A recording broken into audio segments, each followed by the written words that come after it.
본문을 중심으로 어린아이의 특징과 그 특징을 통해서 주님께서 원하시는 어린아이와 같은 사람, 어린아이와 같은 성도들은 어떤 사람인지 함께 은혜를 나누기를 소망합니다.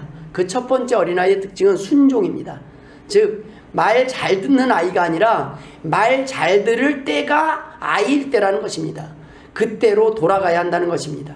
오늘 찬송 후렴에 나와 같은 아이 부르셨어요 라는 내용이 있습니다. 어른을 부르신 것이 아니라 아이를 부르신다는 것입니다. 아이와 같은 사람, 천국에는 어린아이와 같지 않으면 못 가요. 천국에는 어린아이와 같은 사람이 갈 수 있다고 오늘 본문에 기록했습니다. 어른 돼서는 못 갑니다. 주님, 나는 아이와 같은 존재입니다. 저는 부족한 존재입니다.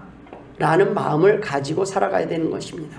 어른을 부르신 것이 아니라 아이를 부르셨다는 것입니다. 부모님 앞에서 우리가 여전히 어린아이듯이 하나님 앞에서 우리는 아이일 뿐입니다. 저는 우리 부모님 앞에서 어른인 척 안 해요. 그냥 전화하면 지금도 엄마 그래요. 엄마. 그럼 그렇게 좋아하셔요. 엄마 밥 먹었어? 그리고 아이 짓을 해요. 목사인 척 안 해요. 우리 엄마는 오래오래 사셔야 돼. 그러면 좋아하셔요. 우리는 부모님 앞에 항상 애기일 뿐입니다. 조금 더 건강해지고 조금 됐다고 부모님 무시하고 조금 뭐 움직이고 뭐 춤도 좀 추고 아직 살만하다고, 네? 부모님이 예전에 우리를 돌보고 그 힘든 시간 다 보내고 내색도 안 하고 그 살아온 그 세월들 얘기 안 한다고 아무것도 알아주지도 않고 모른 척하고 어른들을 어린아이 취급을 할 때가 있습니다.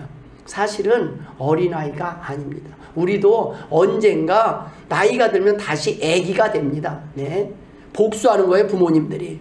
너도 한번 돌봐봐라. 철없게 할 거다. 우리는 언젠가 하나님의 나라에 갈 것입니다. 그때는 하나님 앞에 참된 예배자의 모습으로 하나님 없이는 살 수 없습니다 하는 마음으로 어린아이의 심정으로 나아가야 할 것입니다. 어른들은 다른 사람의 말을 잘 듣지 않습니다. 그러나 어린아이의 특징은 어른들의 말을 잘 듣습니다. 사무엘상 3장 10절에 사무엘아 부르시는지라 사무엘이 이르되 말씀하옵소서 주의 종이 듣겠나이다. 네, 어린 사무엘을 하나님께서 부르실 때의 고백입니다. 어릴 때 그렇게 말 잘 듣던 아이들이 크면 클수록 부모의 말을 듣지 않습니다. 어릴 때의 특징을 잃어버린 것입니다. 교회도 그래요. 처음에 초신자 때 처음 나올 때는 겸손한 마음으로 또 섬기고 정말 은혜 받고 그럴 때는 집사직이든 뭐든 저는 과분합니다. 이런 직분을 받을 수 없습니다 하시던 분들이 이제 장로님이 되면 이게 달라져요. 이게 이러고 그러면 안 됩니다. 우리 교회는 모두가 겸손하고 어린아이처럼 서로를 섬기는 교회 되시길 주의 이름으로 축원드립니다. 직분은 높아지는 자리가 아니에요. 교회는 종의 자리입니다. 예, 제일 낮은 종이 저예요. 저는 막 부려먹으세요. 괜찮아요. 전 상처 안 받을 겁니다. 안 받습니다. 그까지 일로 상처받을 믿음이 아니에요. 괜찮습니다, 여러분. 주님께 마음껏 기대시고 교회 와서 마음껏 기대시고 처음 오신 분들이 우리 교회 와서는 먼저 온 분들에게 마음껏 기댈 수 있는 교회가 되시길 주의 이름으로 축원드립니다. 이 어린아이들은 부모의 말을 잘 듣는데 점점 커갈수록 부모에게 불순종합니다. 어릴 때는 순종하던 자녀들이 그 자녀의 특징을 잃어버릴 때 문제가 발생합니다. 부모의 말을 듣지 않고 부모의 통제를 따르지 않습니다. 이제 어린아이와 같지 않아진 겁니다. 처음 주님 만났을 때는 처음 주님 말씀을 듣고 거듭남의 체험을 하고 이제는 내가 산 것이 아니고 그리스도만 산 것이라고 고백할 때는 순수했던 그 신앙들이 시간이 지날수록 교회 오래 다닐수록 퇴색하는 사람들이 있습니다. 말씀을 많이 듣고 들을수록 점점 말씀에 무감각해지는 겁니다. 은혜에 무감각해지는 겁니다. 저런 춤을 추고 율동을 하는 게 힘들어져요. 어색해져요. 점점 어른이 돼버리는 거예요. 내가 지금 저거 할 나이야. 근데요, 여러분, 대형교회 소망부가 있습니다. 소망부 나이 드신 어르신들이요, 나와서요, 여기 꽃단장하고 연지국 찍고요, 나와갖고, 예? 율동시켜요. 저런 율동. 예, 막 온몸이 쑤시지만은 저거 율동 연습시키려면요 스트레칭도 되고. 근데요, 그것을 보는 모든 성도들도 젊어지고요, 그분들도 젊어지고 기뻐요. 누가 그 나이에 나와서 70, 80 돼서 춤추겠습니까? 그런데 교회는 그럴 수 있는 곳입니다. 교회는 하나님 앞에서 다윗 왕이 법궤가 들어올 때 너무 기뻐서 벗은 줄도 모르고 뛰어나가서 춤을 추는 그 심정을 알아야 된다는 말씀입니다. 하나님 앞에서 점잖게 체면 차릴 정도로 그 정도의 기쁨이 아니라는 겁니다. 너무 기뻐서 주체할 수 없고 숨길 수 없는 기쁨을 가지고 살아가는 사람들이 우리 예수 믿는 사람들입니다. 처음 사랑을 가지고 처음에 어릴 때는 부모님을 향한 사랑과 은혜를 가지고 있다가 그것을 잊어버린 것입니다. 계시록 2장에 보면 에베소 교회에게 너를 책망할 것이 있나니 너의 처음 사랑을 버렸느니라. 그러므로 어디서 떨어졌는지를 생각하고 회개하여 처음 행위를 가지라. 만일 그리하지 아니하고 회개하지 아니하면 내가 내게 가서 내 촛대를 그 자리에서 옮기리라. 무서운 말씀입니다. 네, 처음 사랑을 회복해야 된다는 겁니다. 우리가 주일마다 왜 다시 나옵니까? 이전의 사랑을 회복하기 위해서예요. 점점 높아지기 위해서가 아닙니다. 하나님, 내가 처음에 주님을 만났을 때 그거면 충분하다는 겁니다. 근데 예수 믿는 사람들이 시간이 지날수록 그 처음 사랑을 왕년애로 잊어버려요. 왕년에 나도 그런 적 있었지. 그렇지. 아이고 눈물을 흘리시네. 십자가 생각하면서 왕년에 나도 주님 바라보면서 눈물을 흘린 적이 있었지. 그래 이제 조금 지나봐. 점점 그 눈물을 잊어버리면 안 된다는 것입니다. 처음에 성찬식을 참여하고 할 때는 그 기쁨과 감동이 있다가 시간이 지날수록 하나님의 보혈의 공로도 그 십자가도 잊어버리고 어느 틈엔가 어른이 돼버린다는 말씀입니다. 어린아이는 절대 의존적인 존재이기 때문에 순종할 수밖에 없습니다. 그래서 주님을 사랑하는 사람들은 주님의 말씀에 대한 순종이 어렵지 않습니다. 오늘 본문에 너희가 돌이켜 어린아이들과 같이 되지 아니하면 결단코 천국에 들어가지 못하리라. 여기에서 돌이켜라는 헬라어 스트라페테는 스스로 돌이키다는 겁니다. 자발적으로 방향을 전환하는 겁니다. 단순한 행동의 변화를 말하는 것이 아닙니다. 참회와 중생을 이루는 전인격적인 변화를 가리키는 단어입니다. 결심을 하고 내가 무엇을 알고 내가 그 방향으로 돌이키는 겁니다. 진실로 진실로 내게 이르노니 사람이 거듭나지 아니하면 하나님의 나라를 볼 수 없느니라 라고 요한복음 3장 3절에 말씀하셨습니다. 우리는 하나님의 앞에 나올 때는 어린아이의 마음으로 나와야 합니다. 몸은 아무리 늙었어도 부모님 앞에서는 마음만은 항상 어린 자녀처럼 살아야 하는 것처럼 이제 하나님 앞에 나올 때는 항상 겸손한 마음으로, 그런즉 선줄로 생각한 자는 넘어질까 조심하라고 하셨습니다. 우리는 어른이 됐을 때 우리가 어릴 때를 생각해야 되는 겁니다. 우리는 언제든지 넘어질 수 있는 존재라는 것을 잊어서는 안 된다는 말씀입니다. 부모 없이 하나님 없이 나 혼자 잘 살 수 있다라는 교만한 말이 아닌, 하나님 나 혼자는 못 삽니다. 하나님 없이 못 삽니다. 기도하지 않고 살 수 없습니다. 이 세상이 험합니다. 아니 태풍을 견딜 자신이 없습니다. 하나님 저 버리시면 안 됩니다. 제 손 꼭 잡아주세요 라고 붙잡고 살아가야 된다는 말씀입니다. 그것이 당연한 거 아닙니까? 넘어질까? 내가 이 세상이 너무 세 보이고 너무 무섭고 두려우면 우리는 본능적으로 누군가를 의지하게 돼 있습니다. 저희 어머님은요, 어디 가면 제 팔을 딱 잡아요. 그게 정상 아닙니까? 왜요? 넘어질 것 같으면 누군가를 붙잡아야 되는데 아쉬워하고 잡으려고 내 옆에 있어달라고 하는 게 당연한 거 아닙니까? 사람은 하나님 앞에 우리가 이 세상을 살아가면서 하나님 도움 없이 살 것처럼 살다가 넘어집니다. 자만하다가 넘어지는 겁니다. 그러나 항상 도움이 필요하면 하나님께 도움을 청해야 지혜로운 사람 아니겠습니까? 위험한 길에서 나 혼자 걷겠다 하는 것이 아니라 이 길은 나 혼자 걸을 수 없습니다. 하나님 나와 함께 주옵소서. 내 손 붙잡아 주옵소서. 주님이여 이 손을 꼭 잡고 가소서. 찬양하며 살아가는 것이 우리의 어린아이와 같은 심정으로 사는 성도들의 모습이라는 것입니다. 죄악으로 더럽혀진 우리가 그리스도의 보혈로 다시 처음 하나님의 자녀의 상태로 회복되어져야 한다는 말씀입니다. 원래 우리는 하나님의 자녀였습니다. 죄악으로 타락해서 그 자녀의 권세를 잃어버렸습니다. 그 자녀의 자리로 다시 돌아가야 된다는 것입니다. 하나님의 말씀만 믿고 순종하는 자녀로 스스로 돌이켜서 돌아가야 한다는 것입니다. 그래서 거듭나야 한다는 것은 다시 태어난다는 것입니다. 다시 어린아이가 된다는 것입니다. 다시 태어나되 그때는 그리스도인으로 하나님의 자녀로 다시 태어나야 된다는 말씀입니다. 항상 날마다 새롭게 하나님의 자녀된 심정으로 하나님의 도움을 구하는 심정으로 살 때 하나님께서 우리의 힘과 능력이 되심을 믿으시길 주의 이름으로 축원드립니다. 두 번째 어린아이의 특징은 순진무구함입니다. 순진무구함은 한마디로 깨끗함입니다. 순진무구는 마음이 꾸밈이 없고 순박하다라는 뜻과 때가 묻지 않고 맑고 깨끗하다는 뜻이 합쳐진 말입니다. 여러분, 만약에 5살짜리 어린아이가 법정에 앉아있는 것을 혹시 본 적이 있으십니까? 또는 경찰서에 5살짜리 아이가 이렇게 갇혀있는 것을 본 적이 있습니까? 영화나 드라마나 삶 속에서 아예 그런 것이 없지 않습니까?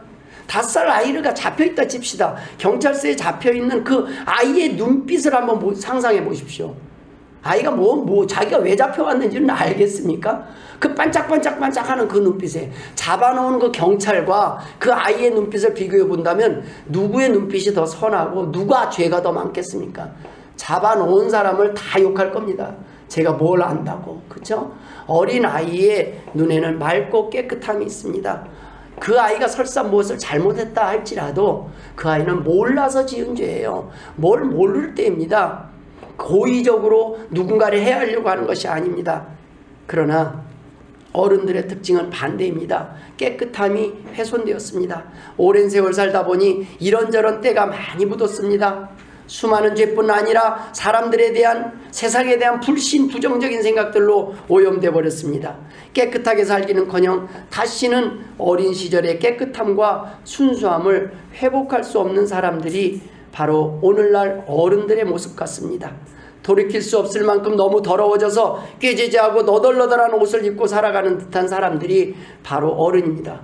얼굴도 꾀지지해졌어요. 이제 너덜너덜해져 가요. 점점 쭈그러지고 아무리 펴도 뭐 이제 한계가 없어져요. 화장이 필요 없는 나이가 되면 당당해지더라고요. 예? 어느 정도까지 되면 막 가리려고 해요. 근데 조금 더 넘으면 화장 안 해요. 편하게 다녀요.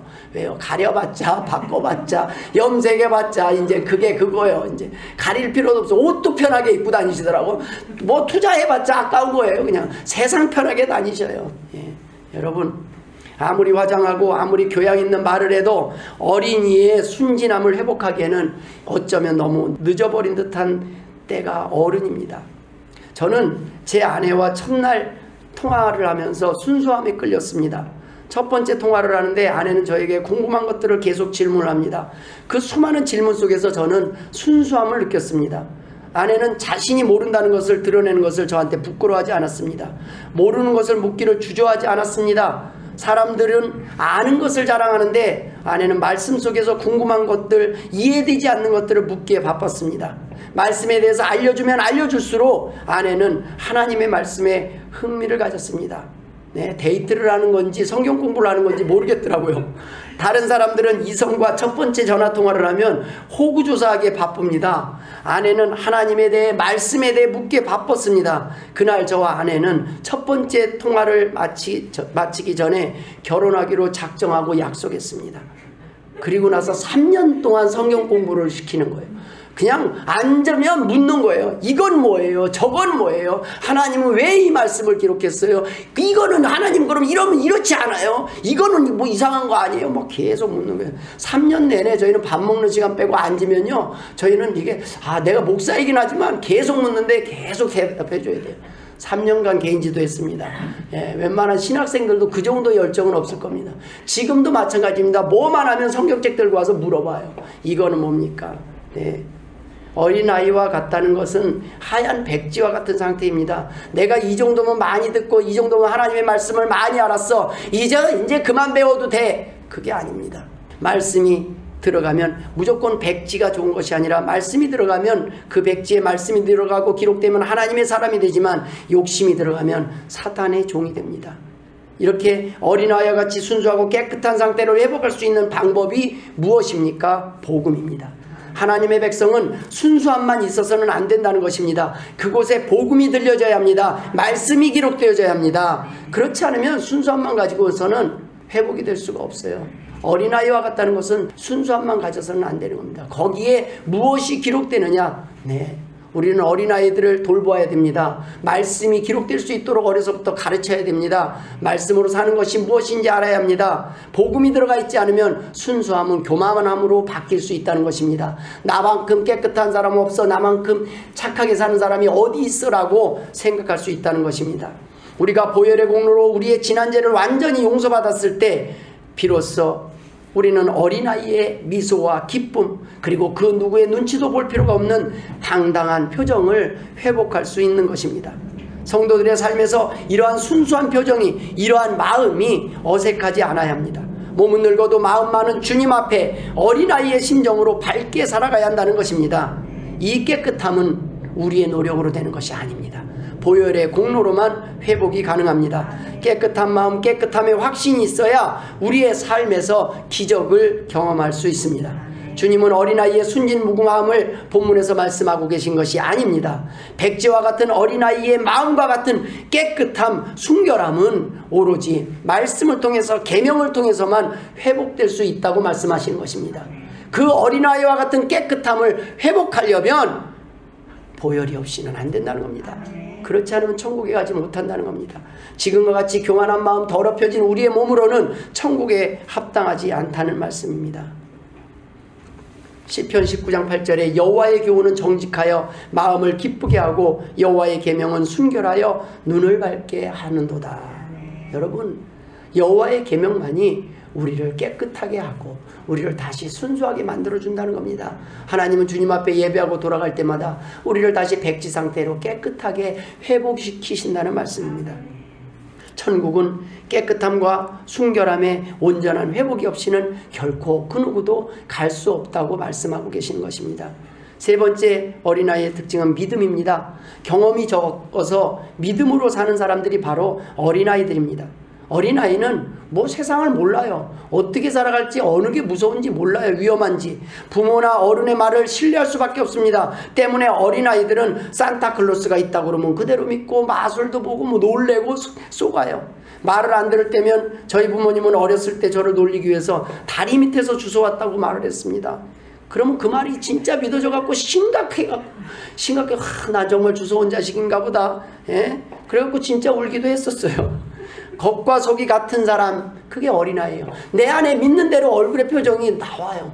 예, 거짓말을 하면 그냥 눈물이 뚝뚝뚝 떨어져요. 너 그러면 경찰서 가, 그러면 잘못했어 해요. 나중에 크면은요, 경찰서 그러면 천만에 하고 비웃어요. 근데 쏙지도 않아요. 그런데 어릴 때는 너 그러면 잡아가? 그러면 금세 저 잘못했어요. 나이가 들면 나이가 들수록 우리는 하나님 앞에 잘못했다는 소리, 사람들 앞에 미안하다는 소리 하는 걸 점점 힘들어합니다. 점점 어린아이의 그 마음을 잃어버린 겁니다. 왜냐하면 어린아이들은 믿은 대로 행동하기 때문에 겉에 기쁘면 기쁨, 슬프면 슬픔, 그게 그대로 드러납니다. 그런데 어린아이들과 달리 어른들은 겉과 속이 다릅니다. 겉으로는 웃으면서 속으로는 내가 지금 웃는 게 아니야 라고 말을 합니다. 예, 겉의 표정만 가고는 알 수 없어요. 뭐 평안하시죠? 그러면 평안한 것 같은데 속은 시커멓게 타 있을 수도 있어요. 여러분, 어른들은 숨기고 삽니다. 아무에게나 속을 드러내지 않습니다. 그러나 여러분, 하나님 앞에 나올 때는 어린아이로 나오시길 주의 이름으로 축원드립니다. 힘들면 힘들다고 말하세요. 뭐 나이 70, 80대도 상관없어요. 어린아이처럼 울고 어린아이처럼 기뻐하고 어린아이처럼 춤출 수 있는 순수함을 회복하시길 주의 이름으로 축원드립니다. 어린아이들은 잘 믿습니다. 아이들은 경험을 통해 세상을 이해하고 배우는 것이 아니라 믿음을 통해서 세상을 이해하고 배웁니다. 아이들이 이해한 것만 믿고 행동한다면 그들은 밥 한 숟갈도 입에 넣을 수 없을 것입니다. 왜 밥을 먹어야 하는지, 내가 먹는 밥이 안전한지, 왜 안전한지, 이 반찬에는 어떤 영양분이 있는지 뭐 이런 걸 다 물으면서 애들이 밥 먹으려면 밥 못 먹어요. 굶어 죽어요. 아이들은 왜라는 궁금한 것들이 많이 있습니다. 왜 그럴까요? 모르는 게 많기 때문입니다. 때문에 아이들은 겸손합니다. 항상 배울 준비를 하고 살아갑니다. 들을 준비를 하고 살아갑니다. 그런데 어른들은 그렇지 않습니다. 자신이 이제 알 만큼은 안다고 생각합니다. 더 이상 들을 필요가 없다고 생각합니다. 그러니 듣지 않습니다. 아니, 때로는 어른들은 모르면서도 아는 척하고 살아갑니다. 아는 척하고 살아가다 보니 몰라도 궁금해도 물어볼 수가 없습니다. 나 이거 몰라요 그러면 쉬운데 나 저 별로 몰라요. 저 많이 가르쳐 주세요 그러면은 뭐든지 물어볼 수 있고 뭐든지 가르쳐 줄 수 있는데 아는 척하고 있다가 큰일 날 때가 있습니다. 모든 것을 다 알고 이해하고 사는 사람들이 몇 명이나 되겠습니까? 평생을 배워도 배울 수 없는 지식들이 넘쳐나는 세상입니다. 어쩌면 모르는 것이 당연한 세상입니다.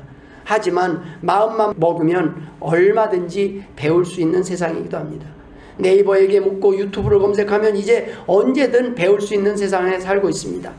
아직도 내가 많은 것을 모른다는 것을, 더 배울 필요가 있다는 것을 깨달은 사람들만이 새로운 것을 배울 수 있습니다. 겸손한 사람들, 낮은 마음으로 배울 자세, 들을 자세만 돼 있다면 이제는 언제든 배울 수 있는 세상에 살 수 있습니다. 들을 수 있습니다. 하지만 어른들은 안다고 생각하니까 들으려고 하지 않고 배우려고 하지 않습니다.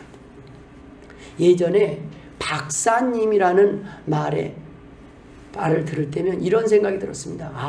박사는 한 분야에 연구를 하고 한 분야에 집중해서 한 분야에 대해서 누구보다도 탁월한 지식을 가진 사람입니다. 근데 여러분, 박사는요, 나는 모든 것을 아는 줄 알았어요. 근데 어느 날 보니까 박사는 하나밖에 모르는 사람들이라고요.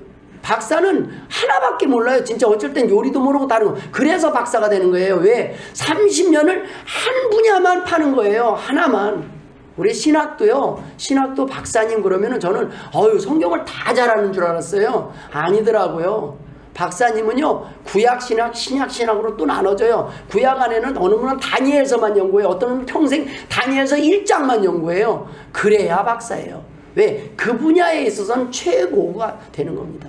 여러분, 한 분야에 최고가 된다는 건 다른 분야에서 엄청 무식하다는 걸 의미해요.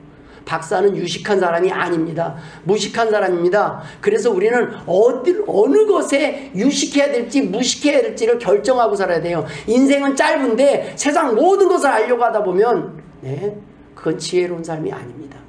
저는 하나님의 말씀만 알기로 작정을 했습니다. 결심을 했습니다. 제가 밥을 좀 잘 못해도 이해하시기 바랍니다. 오늘 한 집사님이 밥을 하는데 제가 물 한 그릇을 덮어놓았어요. 어떻게 될지 몰라요. 죽밥이 될지 뭘 될지. 욕을 하려면 절을 하시길 바랍니다. 제가 왜 물 한 그릇을 넣는지 아십니까? 망치면 책임질 사람이 제가 되기 위해서 그랬습니다. 밥을 끝까지 한 사람이 나중에 물 잡는 사람이 책임이잖아요. 그렇죠? 제 책임입니다. 이해하고 드시길 바랍니다.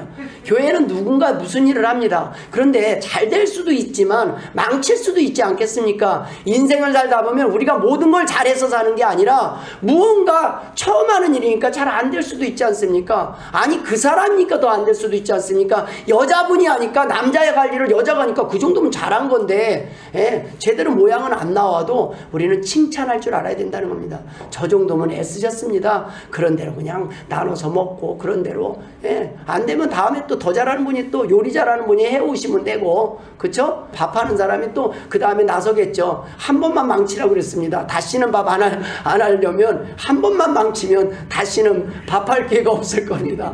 밥 잘하는 사람 많거든요. 저는 밥 잘하는 사람이 아니라 말씀 잘 전하는 사람이 될 수 있도록 저를 위해서 기도해 주실 주의 이름으로 축원드립니다.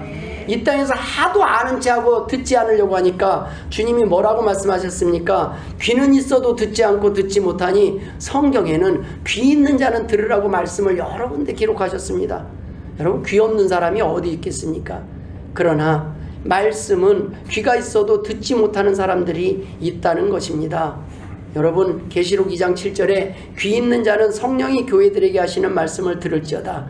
이기는 그에게는 내가 하나님의 낙원에 있는 생명나무의 열매를 주어 먹게 하리라. 여러분, 귀 있는 자는 들으라고 계속 말씀하고 있어요. 제발 좀 들으라는 겁니다. 제발 너가 안다고 생각하지 못하고 죽어보지 않은 천국, 아직 가보지 않은 천국, 나중에 그거 경험하고 알고 경험한 뒤에 대책 세우면 늦는다는 겁니다. 이미 이전에 보았던 사람들이, 이미 예수님이 승천한 것을 본 사람들이 증거한 걸 믿고 제발 죽음이 끝이 아니라는 걸 믿고 준비하라는 것입니다. 희망을 갖고 살아가라는 말씀입니다. 소망 중에 살아가라는 말씀입니다. 아유, 죽으면 끝나는 거라고 생각하면 이미 우리는 기회를 잃어버린 사람들입니다.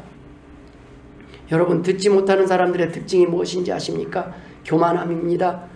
모르면서 아는 척하면서 하는 사람들입니다. 이런 사람들은 다른 사람들의 말을 듣기 힘들어합니다. 어린아이는 모른다고 생각하기 때문에 잘 듣고 잘 믿습니다.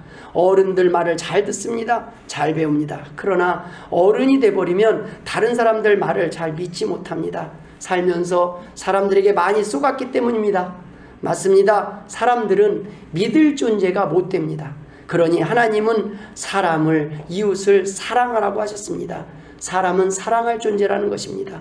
사람은 부모조차도 끝까지 믿을 존재가 될 수 없습니다. 올바른 판단을 하지 못할 수 있기 때문입니다. 하지만 하나님은 다릅니다.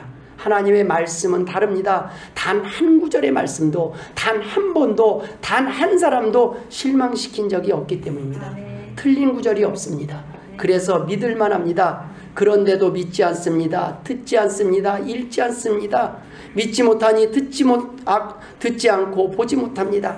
그러니 천국에 갈 수 없습니다. 하나님께 대한 우리의 믿음은 불신자들의 눈에는 연약함으로, 어리석음으로 보일 수 있습니다. 고린도전서 1장 18절에 십자가의 도가 멸망하는 자들에게는 미련한 것이요 구원을 받는 우리에게는 하나님의 능력이라. 하나님 앞에 연약함을 고백하는 우리들의 믿음은 약함이 아니라 강함임을 믿으시길 주의 이름으로 축원드립니다. 하나님 앞에서 믿음은 약함이 아니라 겸손이요 강함이기 때문입니다. 겸손은 약한 자가 할 수 있는 말이 아니라 강한 자만이 할 수 있는 고백입니다. 우리의 약함은 하나님을 통해서 강해지기 때문입니다. 로마서 8장 26절에 이와 같이 성령도 우리의 연약함을 도우시나니, 고린도후서 12장 10절에는 내가 그리스도를 위하여 약한 것들과 능욕과 궁핍과 박해와 곤고를 기뻐하노니 이는 내가 약한 그때에 강함이라. 여러분, 우리의 믿음은 하나님이 원하시는 겸손으로 고백되어지고 증명되어야 하는 것입니다. 겸손하지 못한 믿음은 교만이요 거짓 믿음입니다. 오늘 주님의 말씀은 이 어린아이와 같아야 천국에 들어갈 수 있다고 말씀하셨습니다. 어린아이들을 어리다고 무시하지 말고 도리어 어린아이들을 통해 배우라는 것입니다. 어린아이가 가진 특징들, 우리가 어릴 때 가지고 있던 특징들을 회복하라는 말씀입니다. 그래야 천국에 갈 수 있다는 것입니다. 본문에서 주님께서 말씀하신 어린아이의 특징은 순종이나 깨끗함이나 믿음이 아닙니다. 불신자들도 자신들이 믿는 신들의 말에 순종하고 의롭게 살고자 애쓰며 자신들의 신을 믿고 절을 합니다. 그러나 그것으로 천국에 갈 수 없습니다. 주님이 말씀하신 어린아이의 특징은 겸손입니다. 어린아이들은 높아지는 것에 관심이 없기 때문에 어릴 때는 친구가 많습니다. 그러나 어른이 될수록 사람들은 높은 자리에 관심이 많습니다. 겸손이 아닌 교만한 자리를 탐하는 것입니다. 그래서 몇 명만 모이면 본능적으로요 1등, 2등, 3등, 4등, 5등을 탁 재요. 내가 키가 몇 번째지? 내가 돈이 몇 번째지? 내가 얼굴은 어느 정도 되지? 등수를 매겨요. 그런데 하나님은 A, B, C, D, E, F지. 모든 사람을 평등하게 만드셨습니다. 모든 사람에게 서로 모든 것을 자랑할 수 없게 만드셨어요. 하나님은 우리 모두 한 사람 한 사람을 존귀한 자로 만드셨다는 말씀입니다. 어린아이들의 겸손이란 본질상 연약하여 혼자 힘으로 살 수 없고 항상 부모님 안에서만 평안할 수 있는 사람들입니다. 자신에 대해서 지나치게 과대평가하거나 자기를 비하하지 않고 그대로 하나님 앞에 나와서 부모님 앞에 부끄럼 없이 솔직하게 드러내는 것이 어린아이라는 것입니다.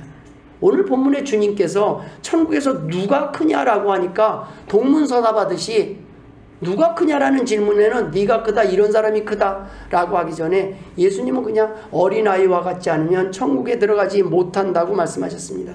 제자들은 천국에서 누가 크냐, 내가 더 크냐, 내가 더 잘났냐, 네가 더 잘났느냐에 관심을 가졌을 때 주님은 너는 그렇게 살면 천국에 들어가지도 못한다고 경고하고 계시는 겁니다. 그거 1등, 2등 가리고 있다 보면 그 얘기는 뭐예요? 하나님, 나보다 누구를 더 사랑합니까? 그거를 계속 재는 거라는 겁니다. 하나님은 모든 사람이 천국에 가길 원하십니다. 주님을 믿는 사람들이라면 이 땅에서 높아지기보다 낮아지는 겸손한 삶이 당연한 것이라는 겁니다. 그리스도의 보혈과 하나님의 은혜에는 우리는 자랑할 것이 없습니다. 주님은 본문을 통해서 어린아이와 같은 성도들, 하나님의 자녀들이 주 안에서 서로서로 어떻게 섬기고 영접해야 할지를 말씀하셨습니다. 누구든지 나를 믿는 이 작은 자 중에 하나를 실족하게 하면 차라리 연자맷돌이 금옥에 달려서 깊은 바다에 빠뜨려지는 것이 나으니라. 삼가 이 작은 자 중에 하나도 업신여기지 말라. 너희에게 말하노니 그들의 천사들이 하늘에서 하늘에 계신 내 아버지 얼굴을 항상 배우느니라. 우리 모두가 어린아이와 같고 작은 자라는 겁니다. 상처받기 쉬운 존재입니다. 깨지기 쉬운 존재입니다. 그러니까 조심해야 돼요. 서로. 저도 깨져버릴 거예요. 그러면 자, 넘어져 버릴 거예요. 예, 우리가 서로에게 피해를 주지 않고 좀 더 강할 필요는 있습니다. 하나님을 의지해서. 그러나 여러분, 우리는 연약한 존재입니다. 서로를 보듬어주고 넘어질까봐, 다칠까봐, 저러면 힘들까봐 서로 도와주는 사람들이 성도들이라는 것입니다. 이 땅에서, 세상에서 비록 미약하게 보이는 존재일지라도 이 교회에 오면은 존귀해져야 된다는 것입니다. 귀해져야 돼요. 내가 뭔데 여기는 이렇게 나를 귀히 대접해주지, 나를 귀히 여겨주고 걱정해주지 라는 것을 느낄 수 있어야 된다는 겁니다. 왜요? 세상에서 미약하게 보이는 존재일지라도 천사들을 통해서 항상 하나님의 개별적인 관심을 받고 보호받고 있는 절대적 가치를 지닌 존재가 바로 성도라는 말씀입니다. 그래서 그 누구도 우리는 무시해서는 안 됩니다. 업신여겨서는 안 되는 겁니다. 시편 91편 11절에 그가 너를 위하여 그의 천사들을 명령하사 내 모든 길에서 너를 지키게 하심이라. 여러분, 말씀을 마치겠습니다. 교회는 그 누구도 그 누구보다 높은 사람은 없습니다. 또 높아지고자 해서도 높아질 수도 없습니다. 저도 여러분도 모두 하나님 앞에서는 형제요 자매일 뿐입니다. 교회의 직분은 높아지기 위한 직분이 아닙니다. 섬기고 돕기 위한 직분입니다. 누가복음 10장 2절에 추수할 것은 많되 일꾼이 적으니 그러므로 추수하는 주인에게 청하여 추수할 일꾼들을 보내주소서 하라. 즉 교회의 직분은 제가 주님의 몸된 교회를 이제부터 섬기겠습니다 라는 마음을 가진 분들이 겸손한 마음으로 순종하며 받아서 감당하는 것이 교회의 직분인 것입니다. 즉 교회의 직분을 받은 사람들이 높은 사람들이 아니라 종 중에 종이라는 것입니다. 저희 교회는 일할 것은 많은데 아직은 주님을 위해 일할 종이 별로 없습니다. 하지만 점점 더 자원하여 하나님의 교회를 섬기겠다고 나서는 종들이 많아질 줄 믿습니다. 진짜 종이 될 각오가 된 사람들이 자원하시길 바랍니다. 나는 종이 되고 싶습니다. 나는 섬기고 싶습니다. 그런 사람들이 받는 것이 바로 교회의 직분이라는 것입니다. 모쪼록 우리 하나님 교회는 높은 자리에 관심 있는 어른은 한 사람도 없고 오직 어린아이와 같이 겸손하게 섬기며 배우기를 힘쓰는 성도들, 주의 종들만 차고 넘치시길 주님의 이름으로 축원합니다. 기도하겠습니다. 하나님 아버지, 은혜를 감사드립니다. 하나님 아버지, 어른인 줄 알고 된 줄 알고 살아갈 때가 있었습니다. 주님 앞에 나올 때는 항상 겸손하게 어린아이의 마음으로 나오게 하여 주옵소서. 은혜를 구하는 자들이 되게 하여 주옵소서. 하나님 교회는 종들만 넘치게 하여 주옵소서. 감사하며 예수님의 이름으로 기도드리옵나이다. 아멘.